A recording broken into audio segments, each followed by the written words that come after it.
Hello, everybody out there.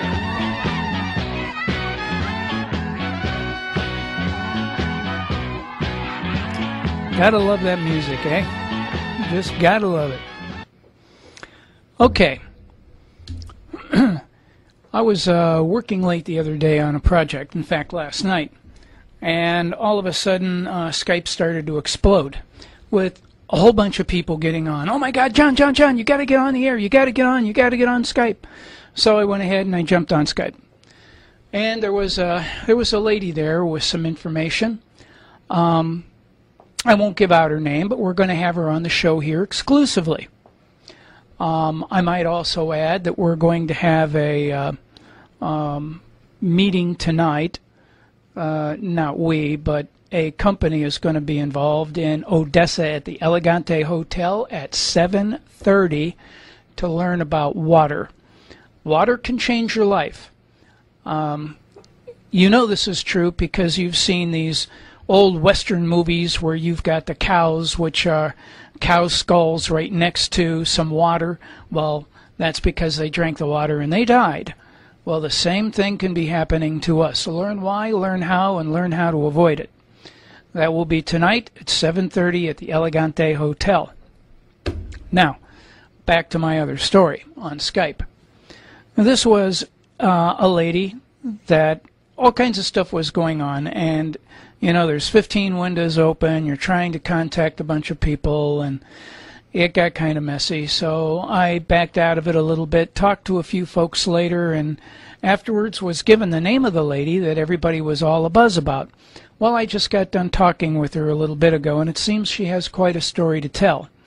They have filed a lawsuit in Dade County, Florida, against Obama, David Rockefeller, Henry Kissinger, DuPont's, the pharmaceutical company Baxter, Monsanto, and many other companies,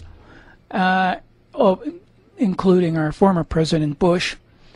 And the charge is conspiracy to commit mass murder. Now, sounds amazing, doesn't it? But she has compiled an amazing amount of information, and this is basically based on the swine flu shots. Apparently, Baxter has been running around in different parts of the world saying, we're going to give you our vaccine so you can test it on your homeless. And people have. From a number of countries have tried it, and she will give the full story.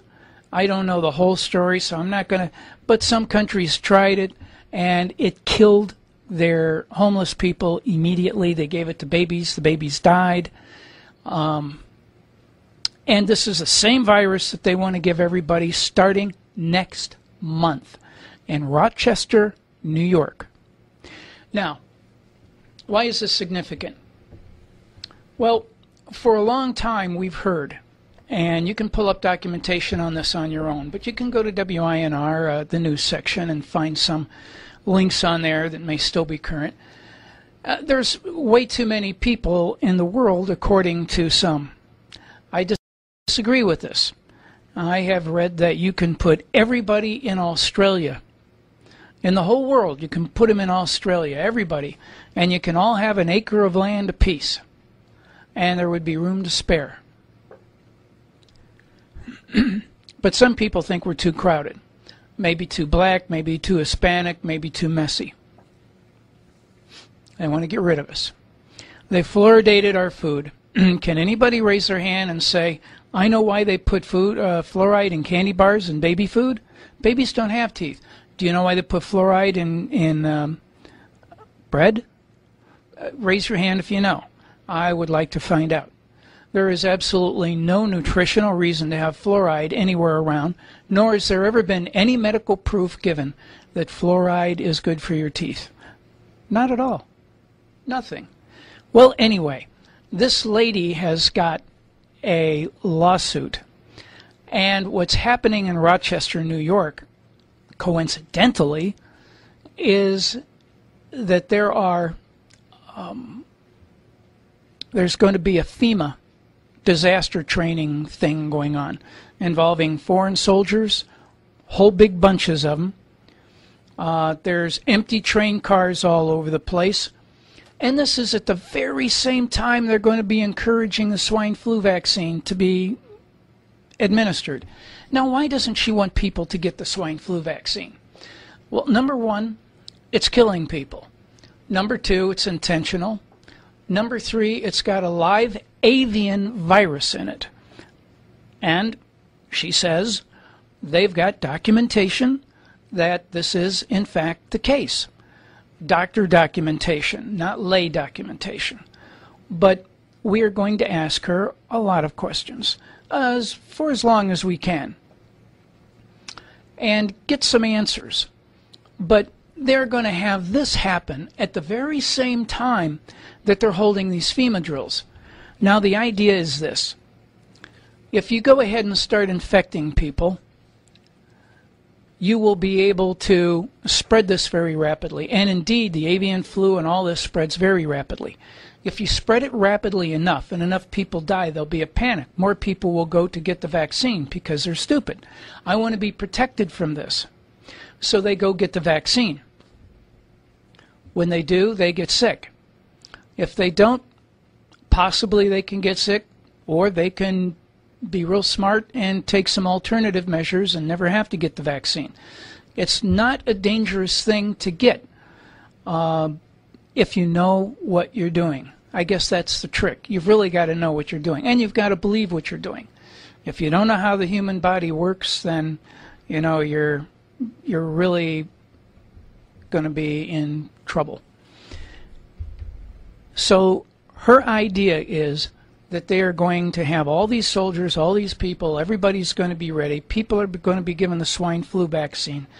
They're going to be spreading it around like wildfire. People are going to be dying left and right. They got these train cars here with the plastic linings in them. Put the bodies in, or put people in. If you don't take the swine flu, then they're going to ship you off to a camp. Sounds amazing, doesn't it? And this is not a mandatory thing at the moment. They're not doing forced vaccinations, but they're actually offering money to homeless people to take it and to young families to give it to their children. Well, all this is going to lead to something bad. And I just see it coming, because something has to happen fast. You've got Fox News now talking about Obama's birth certificates. There are town hall meetings going up in total chaos because some congressman shows up and they say, we want proof of Obama's birth certificate. Here's mine, where's his? Every soldier that he's commanding has had to offer up a birth certificate to get in, to have the right to serve. Now there's some kind of a law that's on the floor of the Senate somewhere that says, well, in the future, we want to make sure all presidents submit their birth certificate. My question is, since when haven't they been having to do that? My question is, why has Obama been exempt from that? My question is, why prior to the official election, when everybody was notified of this problem, including the entire Electoral College, Nancy Pelosi, speakers of the House, every congressman and every congresswoman and every senator and every senatorwoman was given a letter saying, please investigate Barack Obama's birth certificate, and nobody did. Why was he given a pass on this? But then again, I digress. We're back to this lady that's going to give us a lot of information. Apparently, other countries have picked up on what she's filed, and what they're doing now is they're investigating. We're talking about Poland, Hungary, Vienna. There were a couple of other countries in there that were very interested in the material, and they too are looking into what may have happened, because, you know, we have spread these vaccines in a lot of places and a lot of people have died. So it's being looked at by them. It's being looked at by the CIA. Of course, that's in this country, so probably nothing will happen. And it was filed in Dade County. Now, this lady is right now being protected by a number of Marines. That's right, Marines. Very, very odd that Marines are assigned to protect her, but apparently she needs some, and she's getting it. We will talk in depth with her tomorrow, and I invite you all to show up and listen. Well, it may not be tomorrow. We'll put on the front of winr.us, we'll put when that time will be there. And you'll be able to listen to and hear the live show.